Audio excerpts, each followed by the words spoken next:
بسم اللہ الرحمن الرحیم۔ حضرت ابو ایوب رضی اللہ تعالی عنہ راوی ہیں کہ رسول اللہ صلی اللہ علیہ وآلہ وسلم ایک سفر میں تھے کہ ایک بدوی سامنے آ کھڑا ہوا اور اس نے آپ صلی اللہ علیہ وآلہ وسلم کے اونٹنی کی مہار پکڑ لی۔ پھر کہا، اے اللہ کے رسول، یا آپ کا نام لے کر کہا کہ اے محمد، مجھے وہ بات بتاؤ جو جنت سے مجھے قریب اور آتش دوزخ سے دور کر دے۔ راوی کا بیان ہے کہ رسول اللہ صلی اللہ علیہ وآلہ وسلم رک گئے، یعنی آپ نے اس سوال کا جواب دینے کے لیے اپنی اونٹنی کو روک لیا۔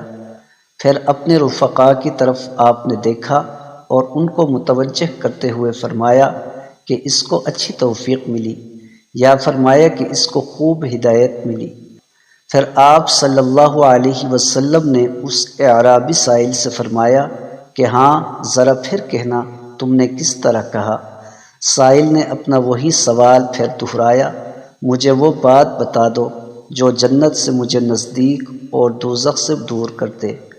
حضور صلی اللہ علیہ وآلہ وسلم نے فرمایا، عبادت اور بندگی کرتے رہو صرف اللہ کی، اور کسی چیز کو اس کے ساتھ کسی طرح بھی شریک نہ کرو، اور نماز قائم کرتے رہو اور زکوٰۃ ادا کرتے رہو اور صلہ رحمی کرو، یعنی اپنے اہل قرابت کے ساتھ حسب مراتب اچھا سلوک رکھو اور ان کے حقوق ادا کرو۔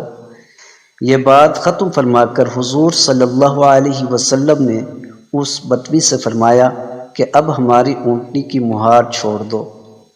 حضرت عبادہ بن صامت رضی اللہ تعالی عنہ سے روایت ہے کہ میں نے خود رسول اللہ صلی اللہ علیہ وآلہ وسلم سے سنا ہے، آپ ارشاد فرماتے تھے، جو کوئی شہادت دے کہ اللہ کے سوا کوئی عبادت و بندگی کے لائق نہیں ہے اور محمد اس کے رسول ہیں، تو اللہ نے اس شخص پر دوزخ کی آگ حرام کر دی۔